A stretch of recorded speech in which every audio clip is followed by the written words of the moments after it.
Dans le silence le plus absolu de l'espace profond, là où aucune balise humaine n'a jamais laissé de traces, quelque chose avance. Un point minuscule, invisible à l'œil nu, traverse la galaxie depuis des milliards d'années. Il a survécu à la mort d'étoiles, aux ondes de choc des supernovae, aux champs gravitationnels de systèmes entiers, pour finalement apparaître ici, chez nous. Son arrivée n'a rien d'anodin, sa trajectoire n'a rien d'aléatoire, et son comportement n'a rien de naturel. Ce n'est ni une simple roche errante, ni un comète ordinaire. C'est un objet qui force la science moderne à regarder ses propres certitudes droit dans les yeux et à douter. Son nom, 3I Atlas, le troisième visiteur interstellaire jamais confirmé par l'humanité, mais aussi, de loin, le plus troublant. Abonnez-vous à Cosmos Ultime, laissez un like et dites-nous quels détails vous intriguent déjà le plus. Votre soutien permet à cette chaîne d'explorer les mystères que l'univers ne nous explique pas encore. Car contrairement à ses prédécesseurs, 3I Atlas ne se contente pas de traverser le système solaire comme un touriste cosmique. Il semble interagir. À chaque nouvelle observation, le mystère ne se dissipe pas. Il s'épaissit. Comme si l'univers testait notre capacité à accepter une réalité dérangeante. Et si nous n'étions pas seuls depuis bien plus longtemps que nous l'imaginons? Tout commence officiellement le 1er juillet 2025 dans le désert chilien. Le système Atlas, conçu pour traquer les astéroïdes potentiellement dangereux pour la Terre, détecte un point de lumière inhabituel. Au départ, rien d'alarmant. Mais lorsque les astronomes recalculent sa trajectoire passée, le doute s'installe. Cet objet ne vient pas de la ceinture d'astéroïdes. Il ne vient pas du nuage de Oort. Il ne vient d'aucune région connue de notre système solaire. Il vient d'ailleurs, d'un autre système stellaire, d'une zone de la Voie lactée peuplée d'étoiles 2 fois plus anciennes que notre Soleil, âgée de plus de 7 milliards d'années. À partir de ce moment-là, tous les regards se tournent vers lui. Le télescope Hubble le photographie. Le James Webb dissèque sa signature spectrale. La sonde Parker Solar Probe suit sa trajectoire. Le satellite TSS parvient même à détecter son éclat subtil en janvier 2026, alors qu'il se trouve à 270 millions de kilomètres de la Terre.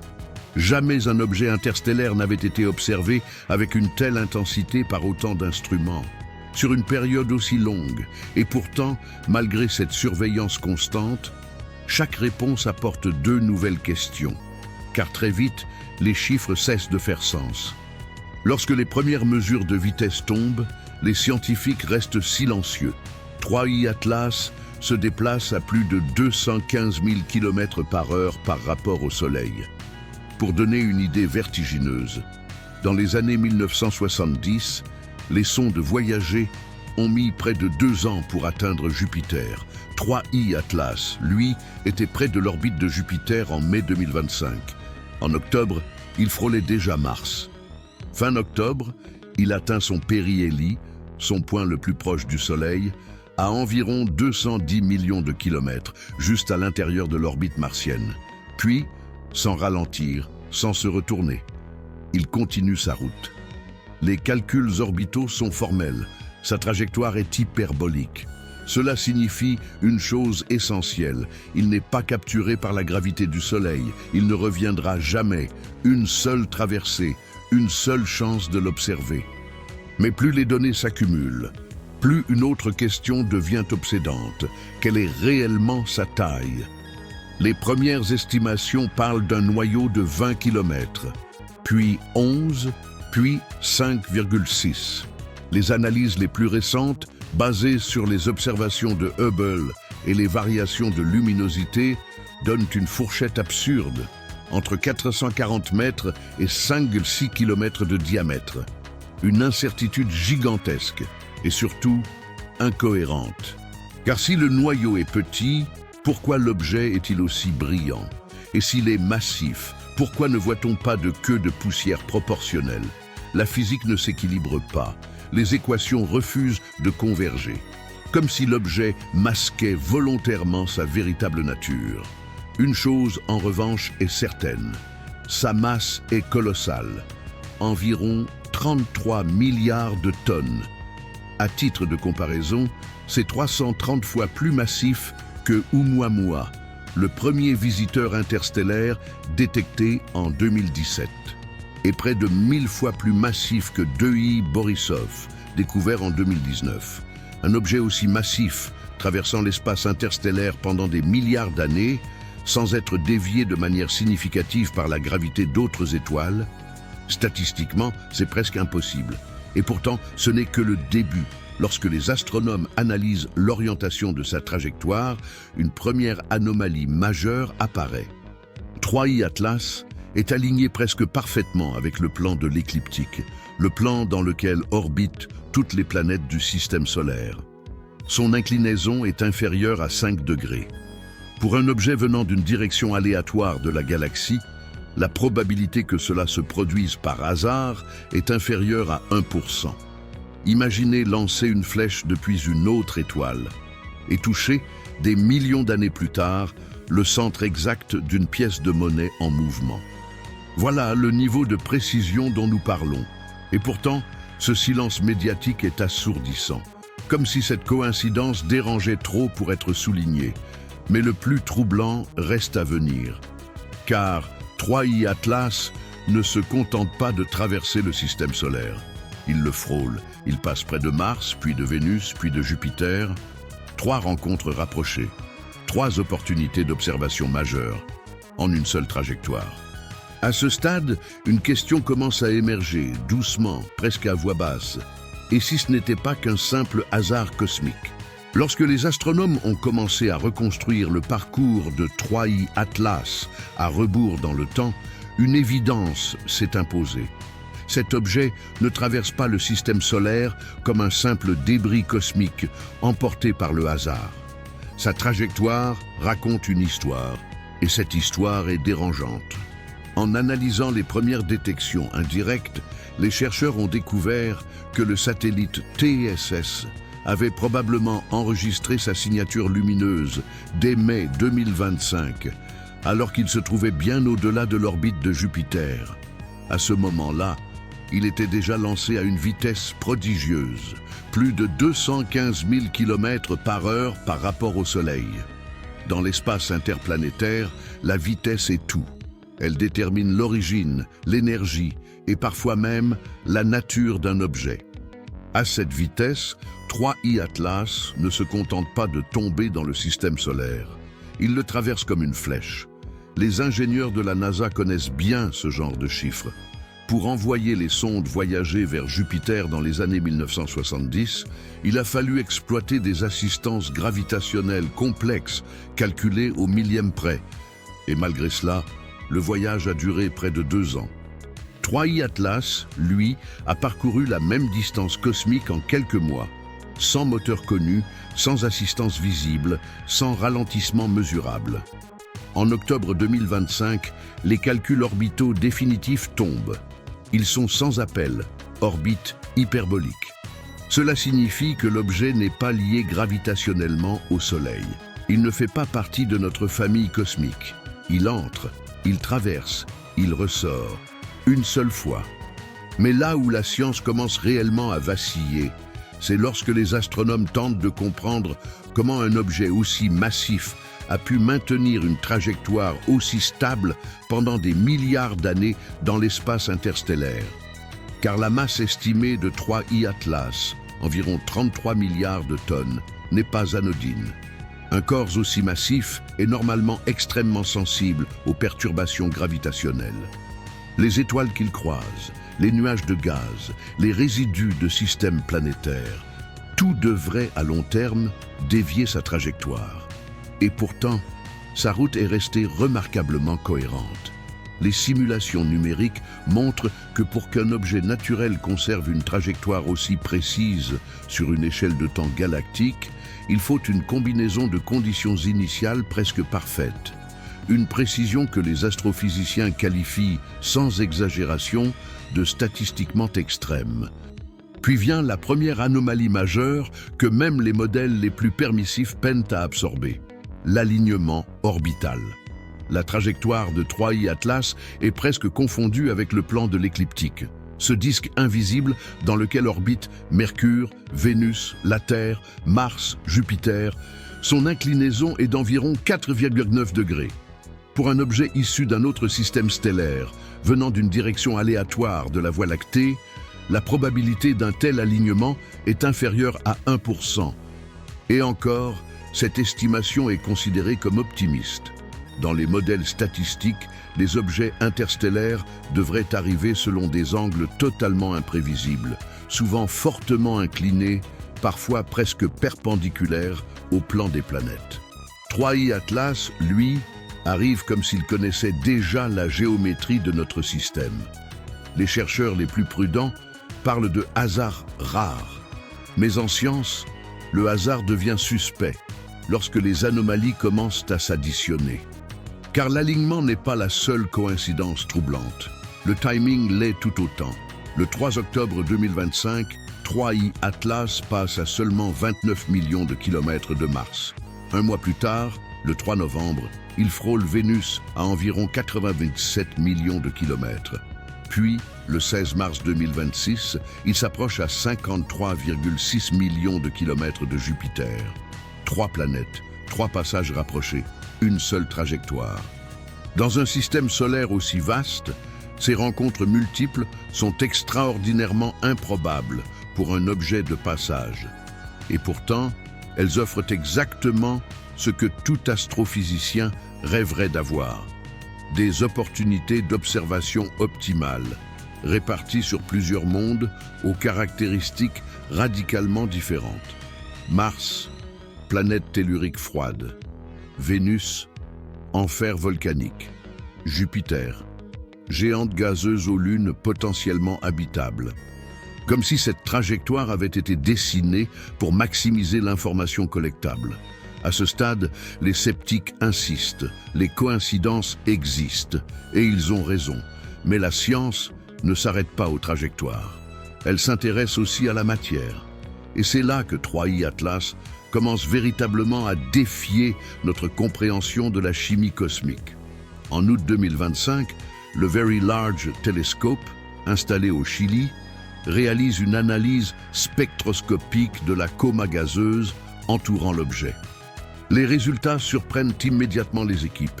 Ils détectent une émission nette de nickel. Environ 4,6 grammes par seconde sont libérés dans l'espace. À première vue, cela pourrait sembler banal. De nombreux comètes libèrent des traces de métaux lorsqu'ils se réchauffent en s'approchant du Soleil. Mais très vite, un détail glace l'enthousiasme. Aucune trace de fer. Aucune. Dans tout l'univers observable, le nickel et le fer sont des frères cosmiques. Ils sont forgés ensemble dans les cœurs d'étoiles massives. Ils explosent ensemble lors des supernovae. Ils voyagent ensemble dans les astéroïdes, les comètes, les planètes. La proportion nickel-fer est remarquablement stable dans tous les météorites étudiés. Partout, toujours, sauf ici. 3I Atlas libère du nickel, seul. Pire encore, certaines signatures spectrales suggèrent la présence de nickel carbonyle, un composé chimique extrêmement spécifique. Sur Terre, ce composé n'apparaît pratiquement que dans des procédés industriels, lorsqu'on raffine le nickel en séparant volontairement le fer. C'est un composé instable, toxique et jamais observé de manière claire dans un environnement astrophysique naturel. Le docteur Gregory Rogers, ancien médecin de vol de la NASA, n'a pas mâché ses mots. Les alliages détectés autour de 3I Atlas ressemblent étrangement à ceux utilisés dans l'ingénierie spatiale humaine. Cette déclaration a immédiatement provoqué un malaise dans la communauté scientifique. Car même si l'hypothèse artificielle reste minoritaire, la chimie observée est, objectivement, anormale. Et comme si cela ne suffisait pas, les observations ultérieures compliquent encore le tableau. En novembre 2025, après le Perry-Ellis, le Keck Observatory observe un changement progressif du ratio nickel-fer. Le fer commence à apparaître. Les proportions se rapprochent lentement de celles des comètes classiques, comme si l'objet s'adaptait ou se camouflaient. À ce stade, la science officielle tente de reprendre le contrôle avec des explications prudentes. Chimie exotique, conditions interstellaires inconnues, processus mal compris. Mais une chose est certaine. 3I Atlas n'obéit pas aux règles simples. Il force la physique à improviser. Et ce n'est pas encore la plus grande anomalie. Car ce que le James Webb va révéler ensuite va complètement bouleverser notre définition même d'un comète. En décembre 2025, le télescope spatial James Webb pointe enfin ses instruments infrarouges vers 3I Atlas avec une profondeur spectroscopique inédite. Les chercheurs s'attendent à confirmer un schéma classique. Glace d'eau dominante, traces de monoxyde de carbone, un peu de CO2. Mais ce que Webb révèle provoque un silence lourd dans les salles de contrôle. La coma gazeuse de 3I Atlas n'est pas dominée par l'eau. Elle est dominée par le dioxyde de carbone. Les proportions sont sans équivoque. 95% de CO2, à peine 5% d'eau. Dans tout le système solaire, les comètes sont des reliques glacées riches en eau. C'est précisément cette eau qui sublime lorsqu'elle se rapproche du Soleil, créant la coma lumineuse et les longues queues spectaculaires. 3I Atlas inverse totalement ce paradigme. C'est un objet sec, carboné, presque hostile à l'eau. Comme s'il s'était formé dans un environnement chimique radicalement différent de celui que nous connaissons, ou comme s'il n'avait jamais été conçu pour fonctionner comme une comète classique. Les astrophysiciens tentent de trouver des analogues. Ils en trouvent peu. Quelques modèles théoriques évoquent des régions périphériques de systèmes stellaires anciens, extrêmement froids, où le CO2 pourrait dominer. Mais aucun modèle ne prédit une proportion aussi extrême. Et surtout, aucun n'explique ce qui arrive ensuite. Le 21 juillet 2025, le télescope Hubble capture une image qui va profondément troubler les spécialistes des comètes. Sur la photo, apparaît une structure lumineuse, allongée. Un jet, mais pas dans la direction attendue. Il pointe vers le Soleil, pas légèrement décalé, pas ambigu. Directement vers la source du vent solaire, c'est un problème majeur. Depuis des siècles, l'observation des comètes est l'un des domaines les plus stables de l'astronomie. Les queues pointent toujours à l'opposé du Soleil, repoussées par la pression de radiation et le vent solaire. C'est une mécanique simple, testée, confirmée des milliers de fois. Un jet dirigé vers le Soleil, c'est comme voir de la fumée remonter dans une tempête. Dans un premier temps, certains évoquent un artefact de traitement d'image. Mais le 2 août 2025, le télescope Gemini de 2 mètres, situé aux îles Canaries, confirme l'observation de manière indépendante. Le jet antisolaire est réel. Il s'étend sur près de 6000 km.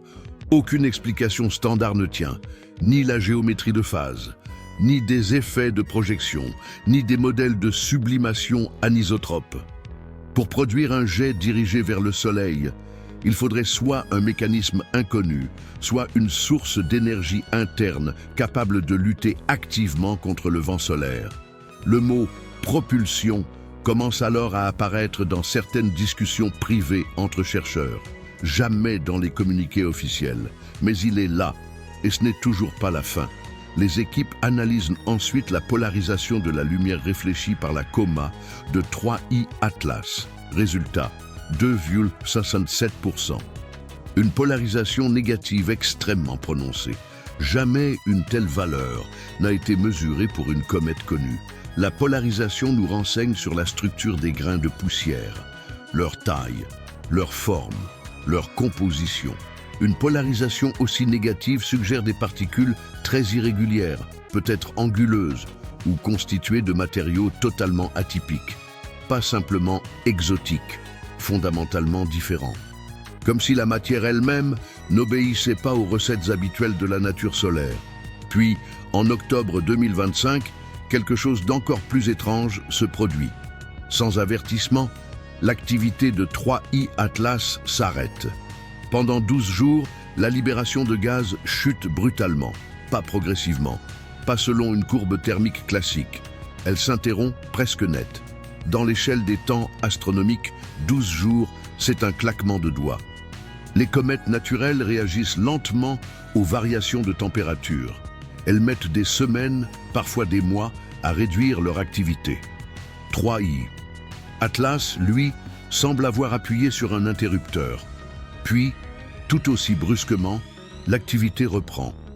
Les modèles thermodynamiques sont incapables de reproduire un tel comportement sans hypothèse ad hoc extrêmement fragile. À ce stade, les chercheurs commencent à parler de comportements contrôlés, même s'ils se gardent bien d'en tirer des conclusions publiques.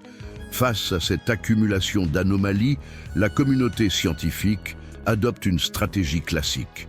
Expliquer chaque phénomène séparément. L'alignement orbital serait rare mais possible. La chimie du nickel serait exotique mais naturelle. Le jet antisolaire serait mal compris. La polarisation extrême reflèterait des matériaux interstellaires inconnus. L'arrêt brutal des émissions serait un événement transitoire. Individuellement, chaque explication est défendable, mais ensemble, elles deviennent statistiquement absurdes. C'est à ce moment qu'une voix bien connue du débat cosmique refait surface. Avi Loeb, astrophysicien à Harvard. Dès juillet 2025, quelques jours après la découverte, Loeb publie plusieurs analyses et billets soulignant que 3i Atlas mérite d'être considéré comme potentiellement artificiel, au moins comme hypothèse de travail, pas comme certitude, comme possibilité. Il évoque l'idée d'une sonde interstellaire camouflée, utilisant une apparence cométaire pour traverser discrètement les systèmes stellaires. Une idée qui dérange, mais qui, mathématiquement, n'est pas absurde. Pour structurer le débat, Loeb propose une échelle de classification allant de 0 à 10. 0 signifiant définitivement naturel, 10 définitivement artificiel. Il place 3i Atlas au niveau 2, probablement naturel, mais suffisamment étrange pour justifier une investigation approfondie. Dans la foulée, le projet Galileo intensifie ses efforts pour surveiller les objets interstellaires à la recherche de signatures technologiques. En décembre 2025, le programme Breakthrough Listen pointe le radiotélescope de Green Bank, un monstre de 100 mètres de diamètre, directement vers 3i Atlas. Il recherche des signaux radio ou laser, jusqu'à des puissances équivalentes à un simple téléphone portable moderne émettant à 270 millions de kilomètres. Résultat, rien. Aucun signal détectable au-delà de 100 milliwatts. Pour beaucoup, c'est la fin du débat. Pas de signal, pas de technologie. Mais cette conclusion repose sur une hypothèse fragile, qu'une éventuelle sonde extraterrestre voudrait être détectée. Une civilisation avancée observerait-elle un système stellaire primitif en envoyant des balises radio évidentes? Ou préférerait-elle le silence? Et surtout, que cherchons-nous exactement? Des technologies que nous comprenons, sur des fréquences que nous surveillons, pendant des fenêtres temporelles très limitées. L'absence de preuve n'est pas une preuve d'absence. C'est une zone grise, un brouillard conceptuel. À ce stade, une chose est claire, 3i Atlas ne ressemble à rien de ce que nous avons déjà observé. Et pourtant, le plus inquiétant n'est peut-être pas ce qu'il est, mais où il va. Lorsque l'on assemble toutes les pièces du puzzle, une image troublante émerge. Pas une certitude, pas une preuve définitive, mais une configuration si improbable qu'elle force la science à ralentir et à réfléchir. Un objet massif venu de l'espace interstellaire, aligné presque parfaitement avec le plan orbital du système solaire, passant à proximité de 3 planètes majeures en une seule traversée, libérant du nickel sans fer, puis modifiant sa signature chimique. Dominé par le dioxyde de carbone, contrairement à toutes les comètes connues, présentant un jet dirigé vers le Soleil, défiant la mécanique cométaire, affichant une polarisation jamais observée et capable d'interrompre puis de reprendre son activité gazeuse de manière abrupte. Pris isolément, chacun de ces éléments peut être expliqué. Pris ensemble, ils forment un motif. Et en science, les motifs sont rarement ignorés très longtemps.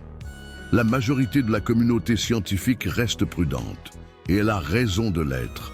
L'hypothèse dominante demeure celle d'un objet naturel extrêmement rare, formé dans des conditions chimiques inconnues, dans un système stellaire ancien. C'est une position raisonnable, mais raisonnable ne signifie pas nécessairement exact, car plus les données s'accumulent, plus le récit naturel exige des coïncidences empilées les unes sur les autres. Et à partir d'un certain seuil, la probabilité cumulée devient inconfortable. Mais il reste un dernier élément, rarement évoqué à voix haute. Un détail qui, à lui seul, mérite notre attention. La trajectoire de 3I Atlas le conduit vers un rendez-vous précis, un rendez-vous cosmique.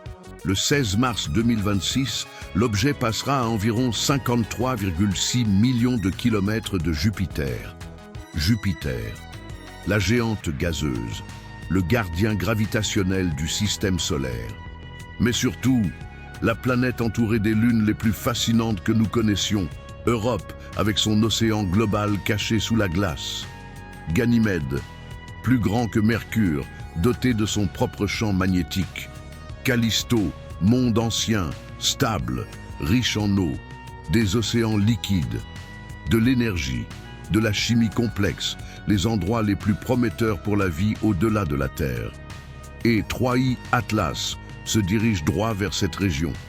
Coïncidence? Très probablement. Mais il est difficile de ne pas se poser la question. Si une civilisation avancée voulait étudier un système stellaire, ne s'intéresserait-elle pas en priorité à ses réservoirs d'eau et d'énergie? Nous n'avons pas de réponse. Et c'est précisément cela qui dérange. Nous savons cependant une chose, une sonde humaine se trouve déjà là-bas. La mission Juno, en orbite autour de Jupiter depuis 2016, arrive en fin de vie. Son carburant diminue, ses systèmes vieillissent. Mais techniquement, une redirection partielle pour observer 3I Atlas lors de son passage n'est pas totalement exclue. Nous savons aussi que la mission JUICE de l'Agence spatiale européenne, en route vers Jupiter, a tenté d'observer l'objet en novembre 2025. Les conditions thermiques extrêmes du système solaire interne ont retardé l'analyse des données. Les premiers résultats ne sont attendus qu'en février 2026, quelques semaines seulement avant l'approche jovienne. Si ces données confirment les anomalies, le temps pour réagir sera extrêmement court, mais il est tout aussi possible qu'elles n'apportent rien de nouveau, qu'elles renforcent l'hypothèse naturelle, que 3I Atlas soit simplement un messager cosmique étrange, mais sans intention. Et pourtant, permettez une dernière question. Si vous étiez une civilisation avancée, capable de voyager entre les étoiles, et que vous souhaitiez observer un système planétaire sans interférer, sans être détecté, sans provoquer de panique, comment construiriez-vous votre sonde? Avec des antennes visibles, des signaux radio puissants, une signature évidente? Ou bien la feriez-vous ressembler à un objet naturel, à une comète, à quelque chose que la nature produit déjà et que personne ne soupçonnerait? Le silence de 3I Atlas est peut-être anodin, ou peut-être est-il intentionnel. Pour l'instant, il poursuit sa route, imperturbable, indifférent à nos débats, à nos modèles, à nos certitudes. Il nous observe peut-être, ou peut-être pas. Ce que nous savons, c'est que le système solaire n'est plus un espace isolé.